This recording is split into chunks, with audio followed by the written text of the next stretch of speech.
Hello. Looks like Hopefully you can cut it out. Yeah. Okay. Hey, YouTube family. Before I get into the video, I just wanted to share with you guys about TWC Health. It is a group of doctors that spoke against the V, including Dr. Peter McCullough.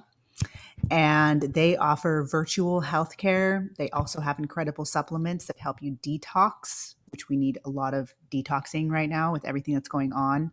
And they also can write medical exemptions. So they are an incredible resource for you if you are currently not trusting the healthcare system right now that we have. And I have been personally taking their spike support formula because I got C19 from someone who got the V, and it's been helping me to detox. A lot of women have experienced hair loss. I've experienced hair loss from it, and your body just needs to cleanse. It has incredible detoxifying ingredients like Irish sea moss, nattokinase. What else does it have? Oh, black sativa extract, green tea extract, and dandelion extract. That's in their spike support formula. It's just a great detoxing supplement in general. So anyways, you can check out their website at twc.health. I will also link it below. And they have given me a code to give to you for 10% off. And that code is my name, Kali. So thank you so much.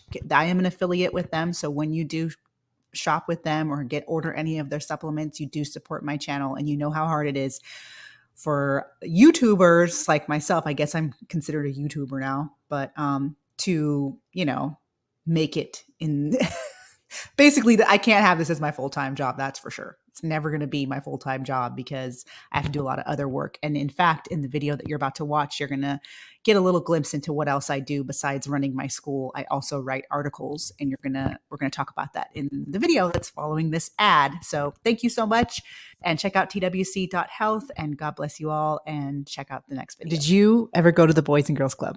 No. Never? No. I remember seeing it. I never went. No. Was there one in your town? I think there was a YMCA. Okay. But not a Boys and Girls Club. Maybe there was a Boys and Girls Club when I got older. Yeah, you did though, right? Okay, yes. So if you are a child of the 90s, you probably had a Boys and Girls Club in your town. I went to the Boys and Girls Club in the mid-90s. I was probably around 10 or 11. And it was really cheap for my mom. It was like $5 a year.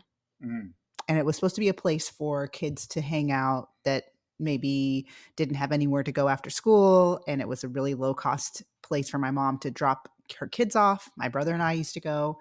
And it was intense, actually. It was kind of like a really intense kid environment that I remember in my life. They had, what do you mean? Well, just there was just kids everywhere. Yeah. And it's kind of wild. Yeah. It was wild because I remember hearing about that. Like the chaperones, it's pretty intense. Like the staff were just like cool, and they would let other kids kiss, and like you could have your boyfriend and girlfriend there. You could cuss. The staff didn't really care if you cussed. Even the staff cussed. And I was put in a Christian. Now this is the 90s. This is the 90s, yeah. It's a little bit more like, oh, they're letting you do all that. Yes. And but it was really fun too. They had an indoor swimming pool, so they would have these open swims where you could go and have fun in the swimming pool. They had art lessons. There was bumper pool, which is like the cooler, more fun version of pool. So if you have not played bumper pools is awesome. It's so fun. Yeah, like, why isn't there more bumper pool? They should be everywhere. Why don't we have a bumper pool too? We don't have room. Yeah, we don't have room. But so basically it was like the ideal kid environment after school. My mom. If you've had experience at Boys and Girls Club, put it in the comments below. Maybe if it's similar to my experience. Overall, it was a good experience. It felt a little unsafe as a child. Even as a kid, I was kind of like, this place is a little wild. Well, you were raised in a Christian home. But it was also the 90s. Yeah. So unsafe in the 90s was different than unsafe now. Yeah. We also used to ditch. So it was in our downtown. I was born and raised in Santa Cruz, California. If you're from that, share where you're from. Anyways, I love meeting people who are from Santa Cruz. If you're from Santa Cruz, say hi. Anyways, born and raised in Santa Cruz, California, and it was in our downtown, which is kind of, a small city downtown. Sketchy. Well, now it is. Oh, It's okay. really bad, but it was pretty fun back then. Back then.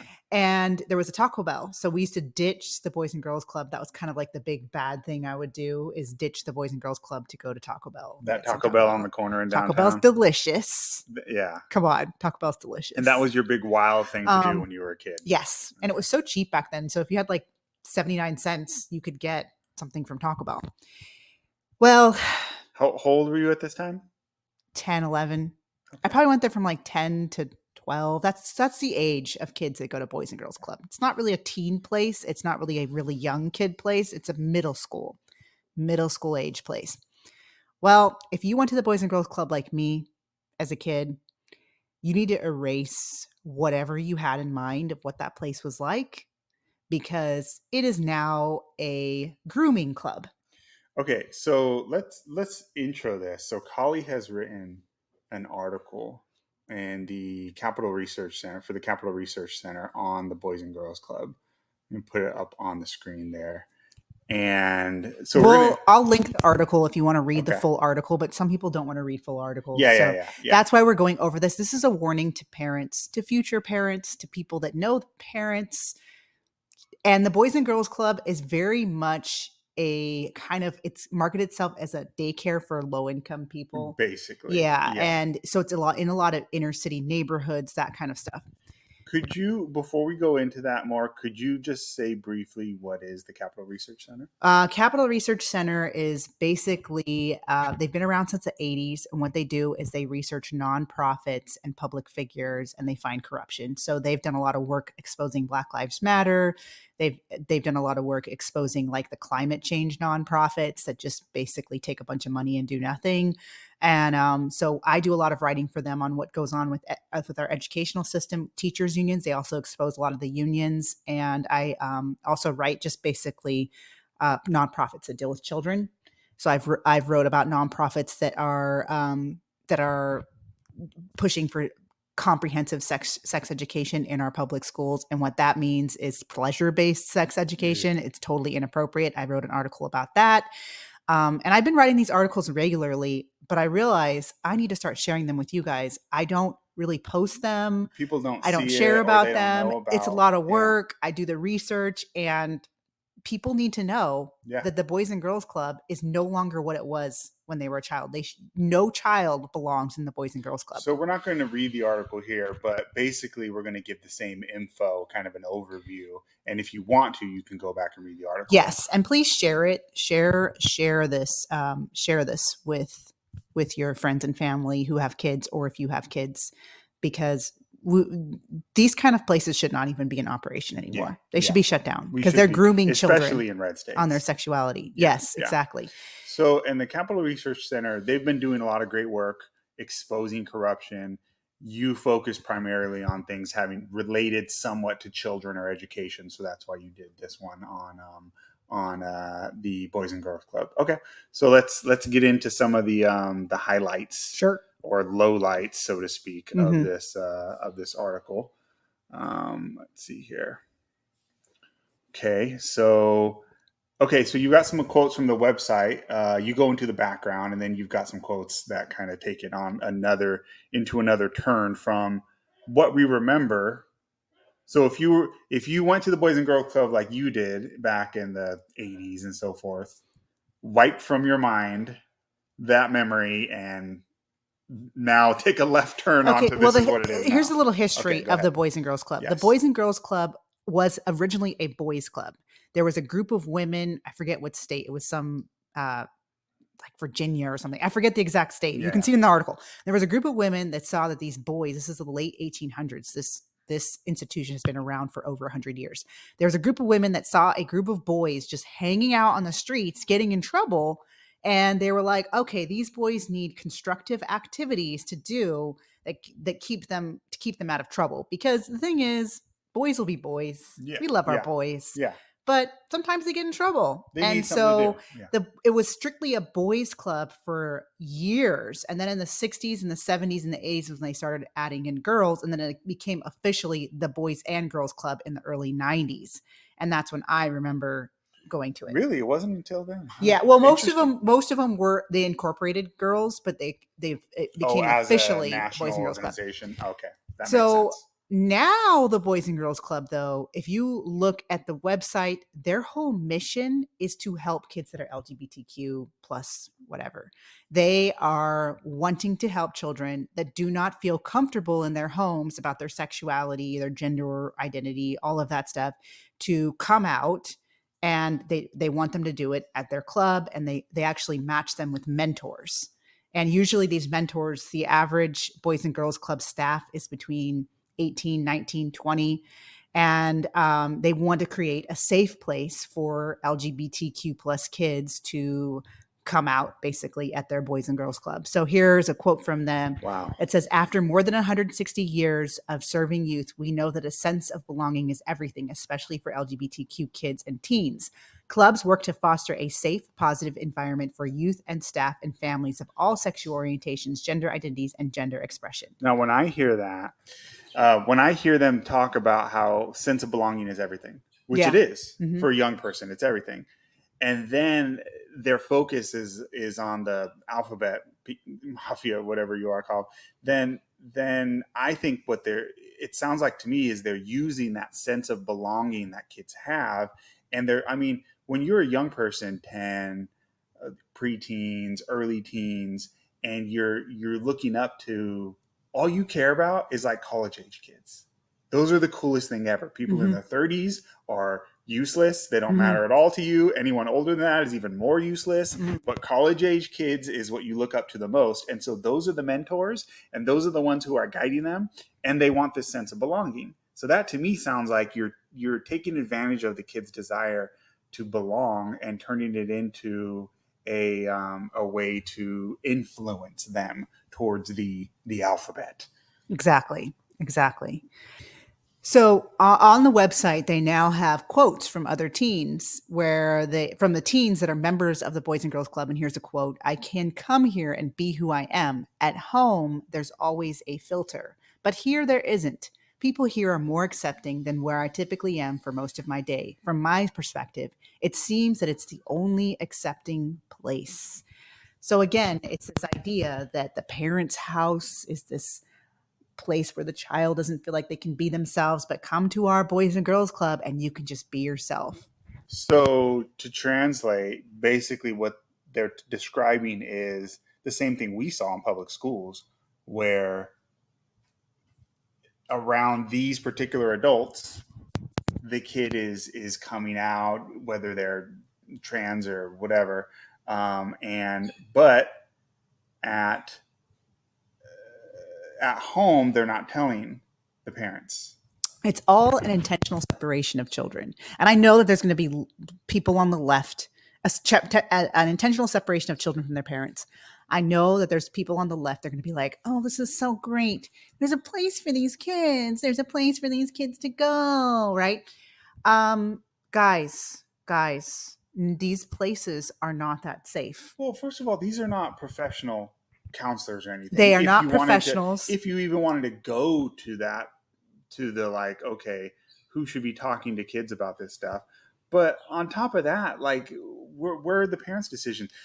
How would you feel if there was a club that said, okay, we're going to take your kids and we're going to talk to them about religion behind your back, and then we're not going to tell your parents? In general, and this is not talking about specific cases, is not talking about, of course, there's always outliers, but in general, the safest place for a child is with their parents. Yes, obviously. But that's not what the left believes anymore. Not anymore. They believe the safest place for children, especially if their parents are right-leaning, is schools, Boys and Girls Club, government, any institution they control. Yeah, exactly. We know better than the parents. So how safe is the Boys and Girls Club?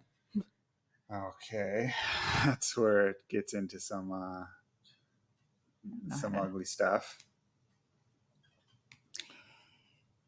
So the Boys and Girls Club has an ongoing problem with child sexual abuse lawsuits. Now, a lot of people don't know this. No. So, okay, go into this. So a 2020 investigation, at that time, there was 351 victims in 35 states that were active sexual abuse lawsuit cases. 100 of them led to criminal convictions. So that means that this person was found guilty and put in prison, hopefully. So this is an ongoing problem with Boys and Girls Clubs, is that they have a problem with child sexual abuse. And this is a sad thing. I'm reading here. It says, your quote from the article says, court records show some of these children were abused in their town's club for years. And this is exactly why you don't want children to be having these kind of private sexual orientation and gender identity conversations with adults. With adults that aren't their parents. Exactly. Without their parents' knowledge. Without their parents' knowledge. Yeah, so that goes back to what, I mean, if you look at the textbook definition of what we used to call grooming, right? That's one of the red flags, is when an adult wants to talk to a child about something like that and doesn't want keep it a secret from your parents. Yeah. Now, they're not wording it that way. They're wording it as, this is your safe space. You can tell us anything. At home, you're not going to tell them. But it's the same thing. At the end of the day, it's the same thing. And so you see the results. Well, that leads to some, because the adults, it's always there's a power difference between the child and the adult. And so some adults are going to take advantage of that situation. It's not safe. So there's a Boys and Girls Club. I quote about this in the article. There's a Boys and Girls Club that had the kids all fill out a survey that asked them about their gender identity. There was another one that asked them about their sexual activity, how much sex they're having, who they're having it with. And it was a survey. They had all of the kids take this survey.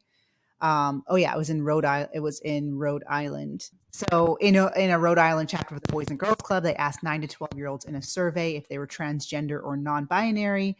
They gave the 13 to 18-year-olds a survey about their sex lives, and it included questions like, how old were you when you had sexual intercourse for the first time? Wow. During the past 3 months, with how many people did you have sexual intercourse? Asking 13-year-olds. These are questions that are appropriate from a doctor. Yeah, that's about it. Yeah, that's about it. Even then, if my doctor, I'd be like, what are you asking? What is this thing? Yes. I mean, only for like certain things. You're going in there to get checked for an STD or something. Yeah. Other than that, why would you ask that question to a 13-year-old? And these surveys were given without parental consent. So yeah, that's crazy. The whole point of this is to warn America about these clubs, because they are no longer a place. I mean, I think personally, they weren't really that safe in the 90s. They were just a really good, cheap place to drop your kid off. They were cheap. That's what they were. But there's better. You consider the cost. Yeah. Consider the cost. Cheap for a reason. You really don't want to take your child to any place that is actively working to try and divide you from your child. Yeah. Try and separate you from your child. That's a pretty safe rule. Emotionally, spiritually, physically, mentally. That's your child. And these are kids under 18. They do not belong to the Boys and Girls Club. They do not belong to the public schools. They do not belong to the government. They belong to you. And a lot of these nonprofits are now extremely unsafe for your child, and unsafe for them mentally, physically, and spiritually. Because like we said in the article, they have a problem with sexual abuse. Like I said in the article, they have a problem with sexual abuse. So yeah, that's our warning to you. Beware of the Boys and Girls Club. Don't have your kids go to it. It's not worth it. Summertime, they're driving you crazy. I'd rather have your kid play video games all day than have them go to the Boys and Girls Club. Yeah, in reality, if those are your two choices. If they're 11, they're fine. They're fine. Just leave them. Leave them at home with a camera on. I wish I could say that from this, from all these things that we're hearing about, that we can point to mugshots and arrests for, because it should be illegal, or it should be investigated. Anytime an adult wants to talk to a child about something like that, it should be red flags, and there should be sheriffs showing up and people investigating. What are you doing? Yep. Asking questions. I wish I could say that that's the case. Unfortunately, it seems like now we're just accepting this as normal. Mm-hmm. If you're in a red state, we should be pressuring. In my opinion, we should be pressuring the politicians and the sheriffs to just start going and investigating these places. Exactly. All right, so that's our warning to you all. If you want to check out the full article, it's in the description box below. Also, check out Capital Research in general, Capital Research Center in general. They do a lot of great work, and I'm thankful to be writing for them because that's, what I love to do is more of the behind the scenes work. But yeah, beware of the Boys and Girls Club, America. It's not what you remember it to be. Unfortunately. All right. God bless everyone. Take care.